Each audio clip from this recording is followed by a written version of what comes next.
Honorable Speaker Sir, Honorable Prime Minister, Honorable Ministers, the Honorable Leader of Opposition, and Honorable Members of Parliament.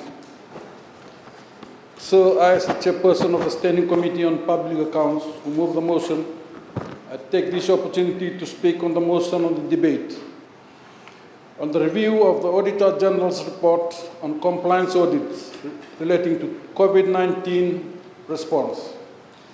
This review report was prepared and tabled in this August House by the previous Public Accounts Committee and contained reports on 5 major areas which I will talk on later, while one will be tabled for debate in tomorrow's session.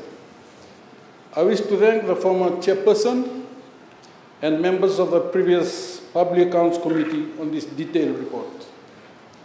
Mr. Speaker, sir, in response to the COVID-19 pandemic, the government announced various measures to counter its impact and to stimulate growth in the economy. A budget of 100 million was committed by the then government for COVID-19 responses, as announced and presented in the COVID-19 response budget by the Honourable Minister for Economy to Parliament for the year 31st July 2020. Mr. Speaker, sir, the primary objective of the 5 compliance audits that I'm going to discuss today were carried out by the Office of the Auditor-General, were mainly to assess specific control procedures implemented by the responsible government ministries and departments on the different COVID-19 response programs. Audits were carried out to assess compliance to the controls and processes for each program.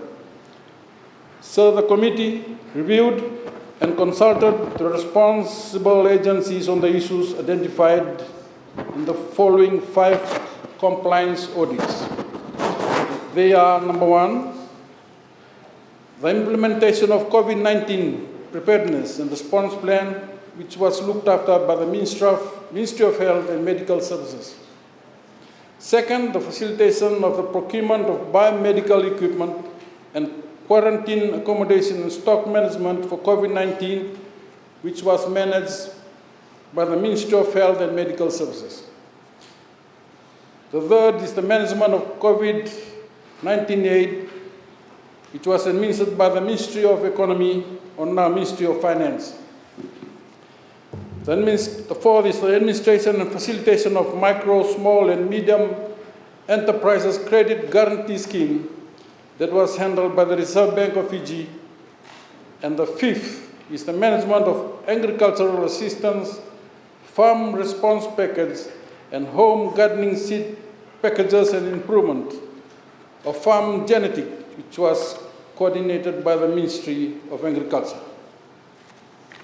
Mr. Speaker, sir, I will be very brief on the committee's findings. Firstly, on the implementation of COVID-19 preparedness and response plan that was carried out by the previous administration.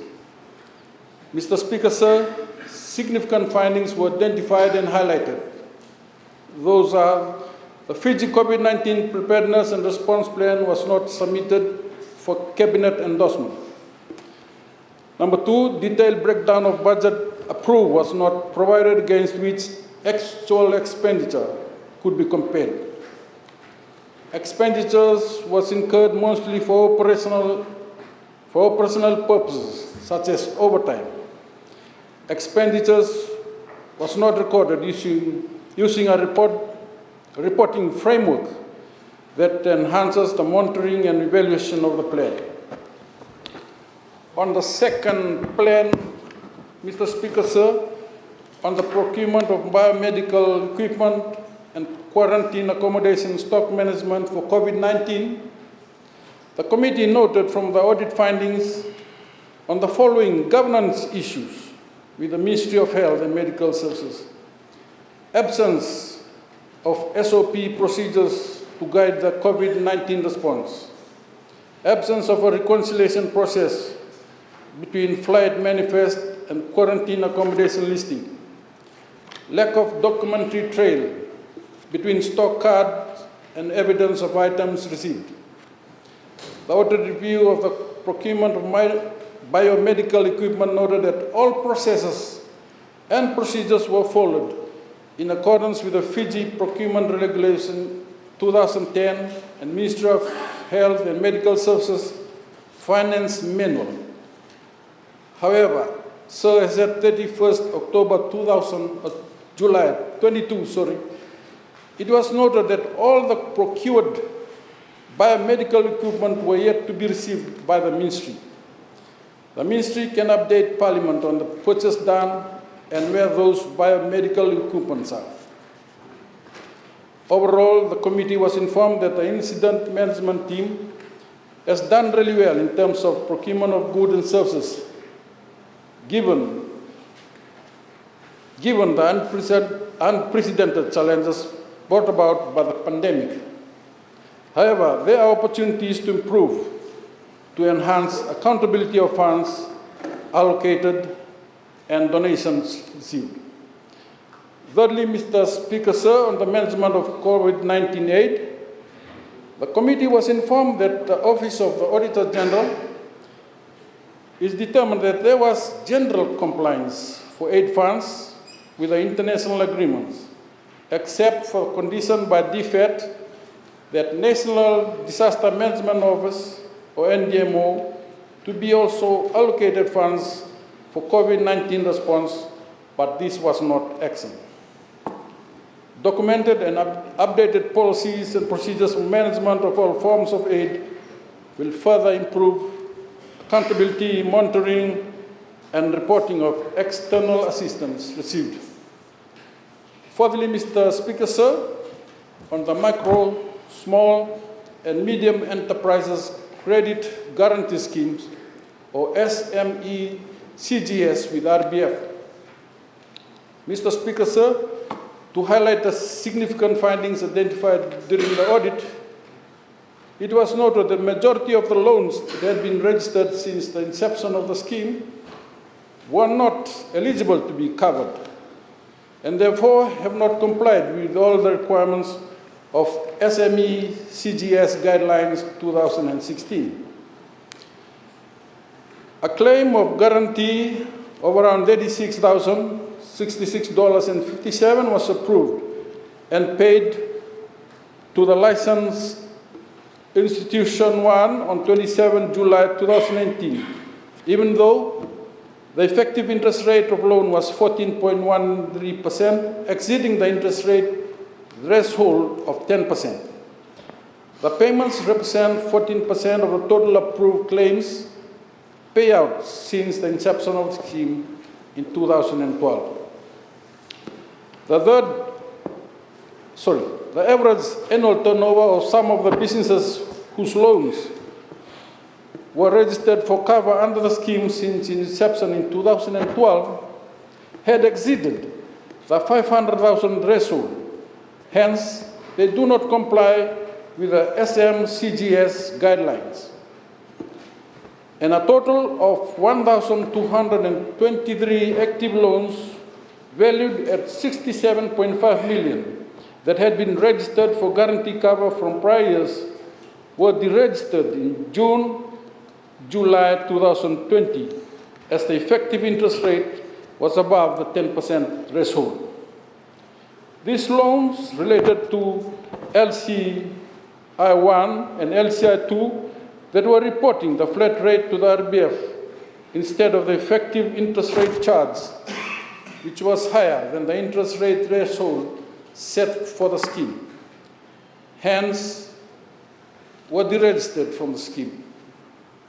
Mr. Speaker, sir, the committee was informed that the major cause for the deficiencies identified from the audit being above were due to the absence of detailed review and verification process from the Reserve Bank of Fiji, as it has relied heavily on the lending institutions for the correct submissions of the data and information.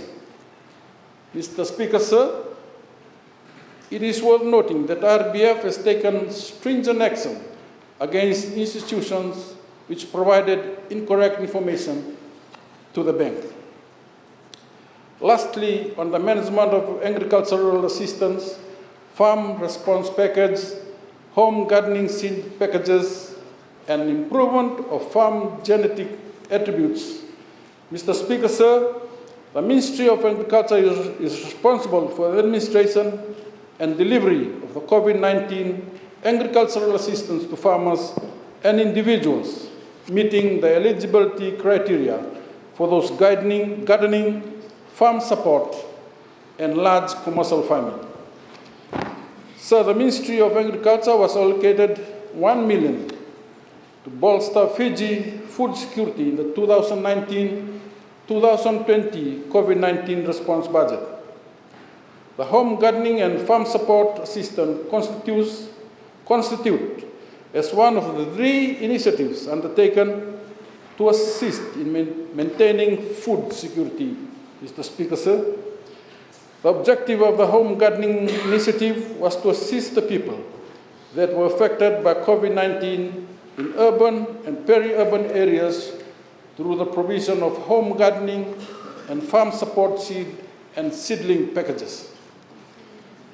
Mr. Speaker, sir, the committee was informed that the home gardening and farm support assistance noted that there was no standard operating procedures, no plan developed by the ministry to guide the overall procurement, assessment, and distribution of home gardening and farm support seed and seedling packages. It was noted that the absence of proper planning was evident, as the ministry had not performed any prior assessment to ascertain the divisions, areas that needed assistance for immediate relief from the impact of COVID-19. The audit recorded there was a short delivery of seeds, weak controls over the management of seedlings and farming equipment, and engagement of unauthorized vendors for the supply of seedlings and farming materials were also noted. Mr. Speaker, sir, given the lessons learned during the COVID-19 pandemic, the committee recommended that that there is a need to have a proper dissemination of information within ministries and departments on a regular and timely basis on the implementation of new policies, especially on urgent programs such as this. And number 2, standard operating procedures developed by different ministries and departments during the pandemic period should be fine-tuned and used as a reference should there be any other similar situation or disaster arising in the future. In fact, we should have one for normal and one for urgent programs such as COVID-19. In conclusion, Mr. Speaker, sir, the committee commended the COVID-19 responses provided by the government during the difficult time. However, for accountability and transparency purpose of public funds, the Public Accounts Committee will always examine all government programs and expenditures to ensure that it complies with all relevant policies and procedures and legislations. Mr. Speaker, sir, with these words, as a member moving the motion, I thank you for the opportunity. Thank you, sir.